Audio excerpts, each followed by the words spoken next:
Living in Europe definitely has its perks, but if there's one thing I miss, it's authentic Mexican tacos. That's why today I'm gonna share with you my traditional taco recipe. Now, living in America, you might not think Europeans have simple things like meat, but guess what?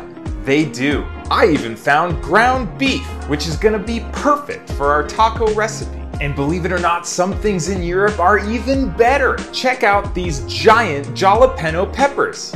I'm Chef Scubes, and let's get started.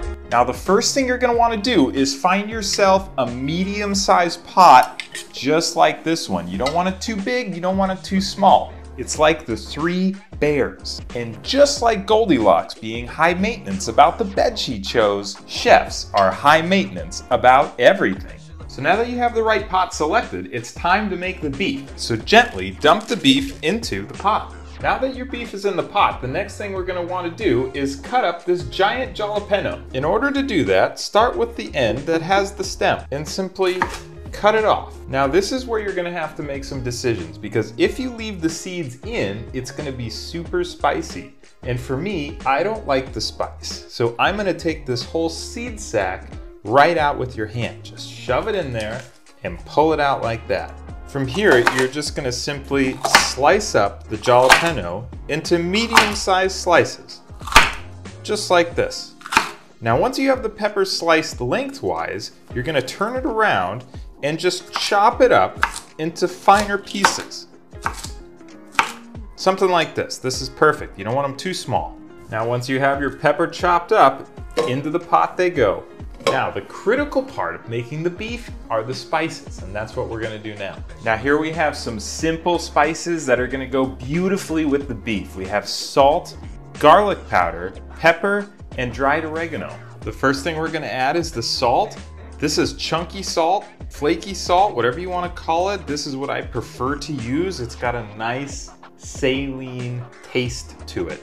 And what you're gonna do is you're just gonna take a nice little pinch like this and sprinkle it onto the top. Take one more nice little pinch like this, sprinkle it onto the top. Take a third pinch just like this, sprinkle it onto the top. You don't want to go too soft on the salt, otherwise you won't taste it. Next, we're gonna use the garlic powder. You can use real garlic. I prefer garlic powder because it's more garlicky. Now you're gonna take this and you're gonna just tap on the bottle until it comes out, and you're gonna just about that. I have no idea how much that is, and who cares? Next, we're gonna do the dried oregano. Oregano is gonna give it a nice little weed type taste, because oregano is a weed. Not too much oregano, something like that. That's probably good. And last but not least, the pepper. The pepper, you can do whatever you want. I just wanna add a few grinds like this to give it a nice peppery flavor.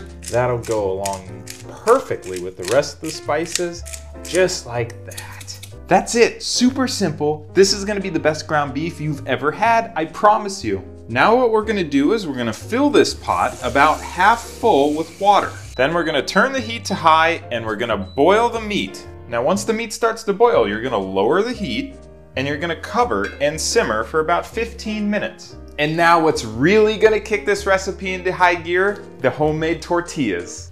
Now, the bread selection is important, and I'm gonna share with you my recommendation. I like to use a nice soft white bread that's really pliable. I also like to use a bread that has the crust removed. This isn't critical, but it will save you a step later on. The first thing you're gonna wanna do is get a nice clean towel, and you're gonna wanna get it wet, not too wet, but just a little bit damp, and wring it out. You don't want it soaking.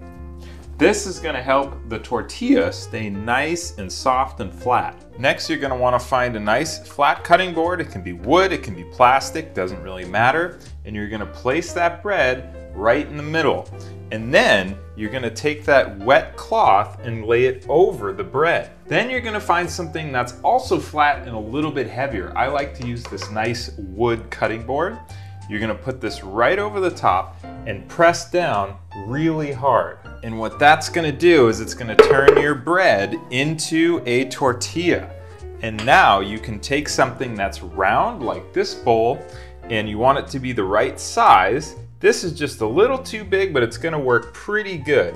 And you're gonna put it over the bread, push down, and then with your finger, just kind of get rid of the excess bread that's around the sides. And when you lift it off, you're gonna have a really nice tortilla.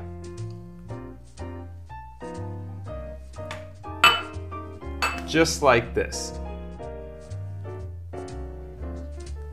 So we're making the beef, we're making the tortillas, and now for everyone's favorite, guacamole. Now I know what you're thinking, what is Italian guacamole doing in Mexican tacos? But I promise you it's gonna be a great addition. Now the first step in making guacamole is the hardest in my opinion. It's actually opening the avocado, which can be a little bit difficult. So what you're gonna do is turn the avocado sideways like this, and then make one cut all the way around the center of the avocado. Then simply twist and pull apart. You'll notice that one half is perfect without the pit. The other half has the pit, and all you have to do is grab it with your fingernails and pull. Just like this. Now with a spoon, you're gonna simply scoop out the middle of the avocado. Now this can be a little bit difficult, but you'll get the hang of it. We're gonna scoop out both halves. The next thing you're gonna do is slice one lemon in half and squeeze that lemon right onto the avocado. It's almost like milking a cow. I don't know how many of you have milked a cow, but if you have, this is how it goes. Next, we're gonna open our Italian parsley and we're gonna take out just a few sprigs, about like that. Now, the easiest way to separate the leaf from the stem is to take a knife and gently scrape over the stem. As you can see, the leaves come off very easily. Once the leaves are off, take your knife very carefully and simply cut these into small pieces. Now put that parsley right into the guacamole mix. Then we're gonna take our flaky salt, add one pinch of salt, just like that. Then you're gonna wanna get your black pepper. We're gonna grind a few times. Nothing too crazy. We don't want it too peppery, just a little bit, just like that. Now this is the secret that really makes it the Italian classic guacamole. This is red wine. It doesn't matter which red wine you use, anything will work as long as it's red. We just want that flavor. And we're not gonna add a lot, just a tiny little bit, maybe a tablespoon or so. Just like that. And now using a fork, you're gonna slowly and carefully mash this all together. Now, even though this takes time, just keep going. I promise you, your patience is gonna pay off because it's gonna start to take shape and it's gonna end up looking like this. Look at this beautiful, beautiful Italian guacamole. And now we're gonna set this aside because we have to get back to our ground beef. Now, this part is really simple. So once the ground beef is done cooking, simply pour it into a strainer. And once you get all the water out, it goes right back into the pot. Super simple. So we've made the ground beef, we've made the guacamole, we've made the homemade tortillas, and now it's time for everyone's favorite part, putting it together. So we've got our tortilla here. I'm gonna lay down a nice little bed of ground beef to start. That's gonna be my foundation right there. And you don't wanna put too much because it'll end up overflowing. Next, we wanna put on a little dab of Italian guacamole. And of course, you can't have a taco without cheese. This is a nice Parmesan cheese. We're gonna grate this right over the top, just like that. Beautiful. Now, I don't like hot and spicy. A lot of people do, I don't. So the other thing that you can put on top that is widely accepted is ketchup. Not too much, just a little bit over the top there. As you can see, I got a little too much. I got too excited on this side. I'm Chef Scubes, and I hope my kitchen tips make you a better cook.